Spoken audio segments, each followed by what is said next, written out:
মেয়েরে দেখতে গেছে। দেখতে যাওয়ার পর ছেলের পক্ষের মেয়েরাই গেছে দেখতে, তো মেয়েরা তো দেখলে কোনো সমস্যা নেই। জানায় আসছে আগামী অমুক তারিখে ছেলের বাপ আসবে। বাবা ছেলের হুবু স্ত্রীকে দেখতে যাওয়া বাবার জন্য হারাম। বাবার জন্য কি হারাম? তো যাই হোক, বাপে দেখে আসছে, হারাম কাজ করছে। এখন কনের পক্ষ ছেলে পক্ষকে ফোন দেয়, তো আপনারা কবে জানাবেন সিদ্ধান্ত ফাইনাল? ছেলে পক্ষ বলে ছেলের একজন দুলাভাই আমেরিকা থাকে, এই দুলাভাই মেয়ের ছবি দেখার পর সিদ্ধান্ত দিবে হ্যাঁ নাকি না। কারণ বিয়েটা দুলাভাই করবে, এই জন্য ছেলের দুলাভাই মেয়েকে দেখবে, দেখার পর বলবে এই মেয়ে কি হ্যাঁ নাকি না। কারণ বিয়েটা দুলাভাই করবে, তো এই জন্য সিদ্ধান্ত দিবে। নির্লজ্জ আর বেহায়া অশ্লীলতা এমন ভাবে ছড়িয়ে দেয়, এগুলা হলো যার সন্তান তৈরি করার একটা নীল নকশা। বিয়ে কে করবে? আপনি করবেন, তো দুলাভাই কেন দেখবে? তাও আবার কি সিদ্ধান্ত দিবে হ্যাঁ নাকি না। এই জাতীয় সমাজ ব্যবস্থা যদি আপনারা কেউ বলে, আপনার মা বাবা আপনারা বলতে পারে বাবা এটা সামাজিকতা, আপনি বলবেন আম্মা আব্বা সমাজের জন্য আমি আমার রবকে ছাড়তে পারবো না, আমার রবের জন্য এই জাতীয় হাজারো অশ্লীলতাপূর্ণ সমাজ আমি ছাড়তে পারি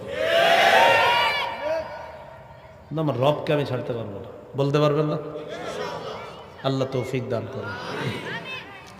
তো যাই হোক, আমরা মূল আলোচনায় থাকি। আমাদের আলোচনা জিহাদ চলে গেছে বিয়েতে। তো তিন ব্যক্তিকে সাহায্য করা আল্লাহ নিজের উপর অবধারিত করে নেয়। এর মধ্যে একজন মুজাহিদ, আর একজন হলো গোলাম, আর একজন হলো ওই যে বিবাহ যে করে। এই হলো আপনার মুজাহিদের ফজিলত। এখন বলেন জিহাদের সংকল্প সবার আছে তো? তাহলে আমরা অপেক্ষায় আছি। আল্লাহ আপনি যদি কখনো জিহাদের সুযোগ তৈরি করে দেন, আমরা সবার আগে যাব ইনশাআল্লাহ। যদি নিয়ত না থাকে কি সমস্যা হবে? সহিহ মুসলিমের বর্ণনা 1910 নম্বর হাদিস, 1910। قال رسول الله صلى الله عليه وسلم من مات ولم يغزو ولم يحدث به نفسه مات على شعبة من النفاق। নবীজি বলেন, কেউ যদি আল্লাহর রাস্তায় জিহাদ না করে মারা যায়, অথবা জিহাদের নিয়ত না করে মারা যায়, এই ব্যক্তি মুনাফিকি মৃত্যুবরণ করলো বলি নাউজুবিল্লাহ। এই মুসলমান মনে রাখবেন, নবীজি বলতেছেন কেউ যদি জিহাদ না করে মারা যায়, অথবা জিহাদের সংকল্প অন্তরে না রেখে মারা যায়, এই ব্যক্তি মুনাফিকি মৃত্যুবরণ করবে নাউজুবিল্লাহ। তাহলে গেল জিহাদের ময়দান, গেল জিহাদের কথা। এবার তিরমিজির একটা হাদিস শুনি, 1656 নম্বর হাদিস। قال رسول الله صلى الله عليه وسلم لا يكلم أحد في سبيل الله والله أعلم بمن يكلم في سبيله إلا جاء يوم القيامة واللون لون الدم والريح ريح المسك। নবীজি বলেন, কোন ব্যক্তি যদি জিহাদের ময়দানে গিয়ে আঘাতপ্রাপ্ত হয়, কে আঘাতপ্রাপ্ত হবে বিষয়টা জানেন একমাত্র আল্লাহ। কেউ যদি জিহাদের ময়দানে গিয়ে আঘাতপ্রাপ্ত হয়, এই শুধুমাত্র আঘাতপ্রাপ্ত হওয়ার কারণে কিয়ামতের ময়দানে এমন অবস্থায় উঠবে, তার শরীরের রংটা হবে, আঘাতের জায়গার রং হবে রক্তের কালারের রং। ওর রিহুল মিসকি, তার শরীর থেকে মেশক আম্বরের ঘ্রাণ বের হবে। তাহলে গেল জিহাদের ময়দান, গেল জিহাদ, জিহাদে গিয়ে আঘাতপ্রাপ্ত হওয়া। এবার রয়ে গেছে গুরুত্বপূর্ণ কথাটা, শহীদ হওয়া। সুবহানাল্লাহ পড়েন।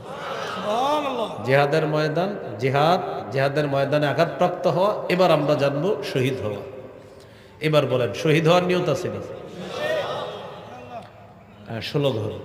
16 ঘর থেকে কেউ নিয়ত করছেন, আল্লাহ আপনি যদি কখনো শহীদ হওয়ার একটা সুযোগ করে দেন, তো আল্লাহ আমি শহীদ হব। এবং বাস্তবিক আপনি মন থেকে নিয়তটা করছেন, যদি করে ফেলতে পারেন কি হবে? রাসূল সাল্লাল্লাহু আলাইহি সাল্লাম বলেন, মুসলিমের বর্ণনা 1909 নম্বর হাদিস, 1909 নম্বর হাদিস।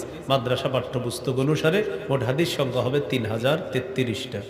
قال رسول الله صلى الله عليه وسلم من سأل الله الشهادة بصدق بلغه الله منازل الشهداء وإن مات على فراشه কোন ব্যক্তি যদি দিল থেকে শহীদ হওয়ার নিয়ত করে, আল্লাহ তুমি যদি আমাকে শহীদ হওয়ার সুযোগ করে দাও, আমি শহীদ হব।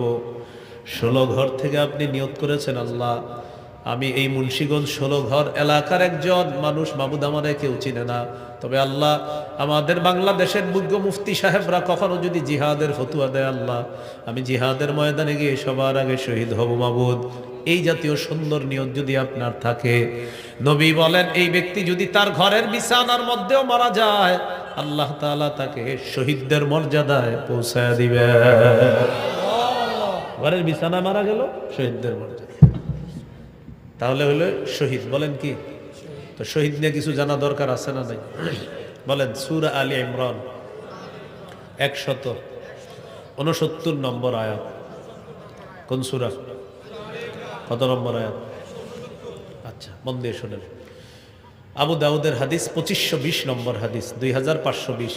এই হাদিসটা হলো সূরা আলী ইমরানের 169 নম্বর আয়াত নাজিলের প্রেক্ষাপট। কোন হাদিসটা? আবু দাউদের 2520 নম্বর হাদিস। মুফাসসিরিনে কেরাম বলেন, বদরের যুদ্ধে যারা শহীদ হয়েছে, আর কারো কারো অভিমত হলো উহুদের যুদ্ধে যারা শহীদ হয়েছে। আব্দুল্লাহ ইবনে আব্বাস রাদিয়াল্লাহু তাআলা আনহুমার বর্ণনা, তিনি বলেন রাসূলুল্লাহ সাল্লাল্লাহু আলাইহি সাল্লাম বলেছেন, লাম্মা উসিবা ইখওয়ানুকুম বিউহুদ, উহুদের যুদ্ধে তোমাদের যে ভাইয়েরা শহীদ হয়েছে, জাআলাল্লাহু আরওয়াহাকুম ফি জাওফি তায়রিন খুদরিন, আল্লাহ তাআলা তাদের আত্মাগুলা সবুজ পাখির পেটে ঢুকায় দিয়েছে। তারিদু আনহারাল জান্নাতি ওয়া তাকুলু মিন সিমারিহা ওয়া তা'ওয়ি ইলা কানাদিলা মিন যাহাবিন মুআল্লাকাতিন ফি জিল্লিল আরশ। শহীদের এই আত্মাগুলা পাখির পেটের মধ্যে যাওয়ার পর পাখিগুলা জান্নাতের ঝর্ণার উপরে যায়, উড়ে বেড়ায়, জান্নাতের ফলমূল খায়। সুবহানাল্লাহ। আরশের নিচে স্বর্ণ দ্বারা তৈরি করা ফানুস আছে, ফানুস, এই ফানুসের উপর গিয়ে পাখিগুলা বসে। সুবহানাল্লাহ। তো পাখিগুলা বসার পর, এই পাখি মানে শহীদরা। কারা? শহীদরা। শহীদের আত্মা যেহেতু ভিতরে, তো শহীদরা বসা আছে। ফালাম্মা ওয়াজাদু তিবা মাকালিহিম ওয়া মাশরাবিহিম ওয়া মাকিলিহিম, শহীদরা যখন দেখলো তাদের মনোভূত খাবার পেয়েছে, মনোভূত বাসস্থান, মনোভূত পানীয় পেয়েছে তারা, তখন তারা আপোষে বলা বলি করে, মাইয়ুবাল্লিগু আন্না ইখওয়ানানা লিআল্লা ইয়াজহাদু ফিল জিহাদ ওয়া লা ইয়ানকুলু ইনদাল হারব। শহীদরা আপোষে বলা বলি করে, আমরা যে এত খুশির মধ্যে আছি, এত নিয়ামতের মধ্যে আছি, আমাদের এই খুশির সংবাদগুলা আমাদের দুনিয়ার ভাইদের কাছে কে পৌঁছায়া দিতে পারবে? শহীদরা বলতেছে। কেন? লিআল্লা ইয়াজহাদু ফিল জিহাদ, আমাদের কথা জানার পর যাতে দুনিয়ার মুমিনরা জিহাদের প্রতি অনাগ্রহ না দেখায়, জিহাদের সময় যেন তারা অলসতা না করে। তারা যদি আমাদের নিয়ামতের কথা জানতে পারে, তাহলে জিহাদের ব্যাপারে তারা আর কি করবে না? অলসতা করবে না। কারা বলতেছে এগুলা? শহীদরা। কোথায়? জান্নাতে। আল্লাহ তাআলা শহীদদেরকে বলে, উবাল্লিগুহুম আনকুম, আমি আল্লাহ তোমাদের বিষয়টা দুনিয়াবাসীকে জানায়া দিব। সুবহানাল্লাহ। আল্লাহ বলেন, আমি তোমাদের বিষয়টা দুনিয়াবাসীকে জানায়া দিব। এবার আল্লাহ তাআলা শহীদের বিষয়টা আমাদেরকে জানানোর জন্য সূরা আলী ইমরানের 169 নম্বর আয়াত নাজিল করে দেয়, ওয়ালা তাহসাবান্নাল্লাযীনা কুতিলু ফি সাবিলিল্লাহি আমওয়াতা বাল আহইয়াউন ইনদা রাব্বিহিম ইউরযাকুন। আল্লাহ তাআলা বলেন, যারা আল্লাহর রাস্তায় শহীদ হয়ে যায় তাদেরকে মৃত মনে করো না, বরং তারা জীবিত, তাদেরকে আল্লাহর কাছে রিজিকের ব্যবস্থা করা হয়। তাহলে শহীদরা জীবিত। শহীদরা কি? জীবিত। মৃত মনে করো না। ফারিহিনা বিমা আতাহুমুল্লাহু মিন ফাদলিহি, আল্লাহ তাআলা তাদেরকে যেই নিয়ামত দান করেছেন, এই নিয়ামত নিয়ে তারা আনন্দিত, তারা উল্লাসিত। সুবহানাল্লাহ। তাহলে শহীদ হওয়ার নিয়ত আছে তো সবার ইনশাআল্লাহ? আল্লাহ তৌফিক দান করেন। এই গেল শাহাদাতের বিষয়টা। তিরমিজির বর্ণনা 1661 নম্বর হাদিস। এই হাদিসের মধ্যে আছে, ক্বালা রাসূলুল্লাহ সাল্লাল্লাহু আলাইহি ওয়াসাল্লাম, মা মিন আহাদিন মিন আহলিল জান্নাতি ইয়াসুররুহু আইয়ারজিআ ইলা দুনিয়া গায়রুশ শাহীদ। নবীজি বলেন জান্নাতের কেউ দুনিয়াতে আসতে চাইবে না শহীদ ছাড়া, শহীদ আবার দুনিয়াতে আসতে চাইবে। কে আসতে চাইবে দুনিয়াতে? শহীদ কেন আসতে চাইবে? ফাইন্নাহু ইউহিব্বু আন ইয়ারজিআ ইলা দুনিয়া, শহীদ দুনিয়ার মধ্যে আসতে চাইবে। ইয়াকুলু হাত্তা উকতালা 10 মাররাত মিম্মা আ'তাহুল্লাহু মিনাল কারামা, শাহাদাতের যে পুরস্কার আল্লাহ দান করেছেন এই পুরস্কার দেখার পর শহীদের মন চাইবে আমি বারবার দুনিয়াতে যাই, আবার আমাকে শহীদ করে দেওয়া হোক, আবার আল্লাহর কাছে শাহাদাতের পুরস্কারটা নিয়ে নেই। শহীদ চাইবে আমি আবার দুনিয়াতে যাই, আমি আবার শহীদ হব, আমি আবার জিন্দা হব, আমি আবার শহীদ হব। এইভাবে আমাকে 10 বার যদি শহীদ করা হয় আমি চাই আমি দুনিয়াতে যাব, আমাকে শহীদ করা হবে। এইভাবে আমি বারবার দুনিয়াতে যেতে চাই, আমাকে শহীদ করা হবে। তাহলে কি শিখলাম? শহীদ যারা তারা দুনিয়াতে আসতে চাইবে কেন? আবার শহীদ হওয়ার জন্য। এরা দুনিয়াতে আসতে চাইবে কি হওয়ার জন্য? শহীদ হওয়ার জন্য। তিরমিজির বর্ণনা 1663 নম্বর হাদিস, 1663 নম্বর হাদিস। আশ্চর্য একটা হাদিস, শুনি আমরা সবাই। এই হাদিসের মধ্যে আছে قال رسول الله صلى الله عليه وسلم, নবীজি বলেন লিশহীদ ইনদাল্লাহি সিত্তু খিসাল, আল্লাহর কাছে শহীদের স্পেশাল 6টা পুরস্কার আছে। কয়টা? 6টা পুরস্কার আছে শহীদের আল্লাহর কাছে। 1 নাম্বার ইউগফারু লাহু ফি আউয়ালি দাফআতিন ইউরা মাকআদুহু মিনাল জান্নাহ। এই যে দেখেন শহীদ মারা যাইতেছে, তার শরীর থেকে প্রথম ফোঁটা রক্তটা পড়ার সাথে সাথে রক্তের ফোঁটা পড়তেছে, একদিক দিয়ে তার গুনাহ মাফ, আর একদিক দিয়ে ওই মুহূর্তেই জান্নাতে তার আসনটা তাকে দেখানো হয়। শহীদ মারা যাইতেছে, শহীদের রক্তের ফোঁটাটা পড়ছে, আল্লাহ জানে সে এখন শহীদ হবে। একদিক দিয়ে তার গুনাহ মাফ, আরেক দিক দিয়ে জান্নাতের আসনটা তাকে দেখানো হচ্ছে। সুবহানাল্লাহ।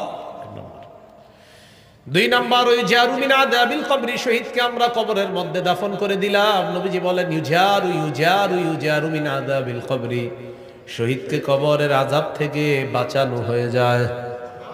3 নাম্বার ওয়া ইয়ামানু মিনাল ফাজাইল আকবার, কিয়ামতের ময়দানের বিভীষিকাময় মুহূর্ত আর জাহান্নামের আযাব থেকে শহীদ নিরাপত্তা লাভ করবে।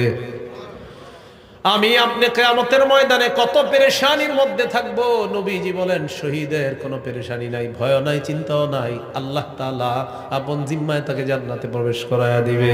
সুবহানাল্লাহ। 4 নাম্বার ইউদাউ আলা রাসিহি তাজুল ওয়াকারিল ইয়াকুতা ফিহা খায়রুম মিনাদ দুনিয়া ওয়া মা ফিহা, জান্নাতের মধ্যে মরমর পাথর আছে, এই পাথর খচিত মুকুট শহীদের মাথায় পরিয়ে দেওয়া হবে। এই পাথর দুনিয়া আর দুনিয়ার মধ্যে যা কিছু আছে সব কিছুর চাইতে এই পাথর আরো বেশি দামি। 5 নাম্বারটা কি বলবো? হ্যাঁ বলেন। ওয়ায়ুযাওয়াজু সিনতাইনি ওয়া সাবঈনা যাওজাতাম মিনাল হুরিল আইন, 72 জন হুরের সাথে শহীদের বিয়ে দেওয়া হবে। 6 নাম্বার ওয়ায়ুশাফাউ ফি 70 মিন আকারিবিহি, শহীদের নিকট আত্মীয়র মধ্যে কমপক্ষে 70 জনের ব্যাপারে তার সুপারিশ আল্লাহ কবুল করবেন। আসেনি শহীদ হওয়ার নিয়ম? হাত নামান। তাহলে 4টা বিষয়, জিহাদের ময়দান, এরপর হলো জিহাদ, এরপর হলো জিহাদের ময়দানে আহত হওয়া, এরপর হলো জিহাদের ময়দানে শহীদ হওয়া। নিয়ত আছে তো ইনশাআল্লাহ? ইনশাআল্লাহ। এবার রয়ে গেল জিহাদের ময়দানে নেতৃত্ব। বলেন কি? নেতৃত্ব। যিনি নেতা হবে তার অনুসরণ করতে হবে, তার আনুগত্য করতে হবে। তো এই আনুগত্য হলো সূরা নিসার 59 নম্বর আয়াতে আছে, ইয়া আইয়ুহাল্লাযীনা আমানু আতিউল্লাহ, হে ইমানদারগণ তোমরা আল্লাহর আনুগত্য করো। 2 নাম্বার আতিউর রাসূল, রাসূলের আনুগত্য করো। 3 নাম্বার উলিল আমরি মিনকুম, তোমাদের মধ্যে যারা শাসক, যারা দায়িত্বশীল, যারা আমির, তাদের আনুগত্য করো। আল্লাহর আনুগত্যে কোনো শর্ত লাগবে না, রাসূলের আনুগত্যে আল্লাহর হুকুমে কোনো শর্ত লাগবে না। তবে শাসকের আনুগত্য, আমিরের আনুগত্য করতে শর্তের প্রয়োজন আছে, আমিরের ইতাআত করতে শর্তের প্রয়োজন আছে। আমিরের আনুগত্য করা যাবে ততক্ষণ যতক্ষণ সে নাফরমানিমূলক কথা না বলবে। আমির যদি নাফরমানিমূলক কথা বলে, কোরআন সুন্নাহর আজাইরা ব্যাখ্যা করে, সে আমিরের কথা শোনাও যাবে না, তাকে মানাও যাবে না। আবার বিষয়টা যদি এমন হয়, সে যদি অটো আমির হয়, তাকে তো মানার কোনো প্রশ্নই হয় না।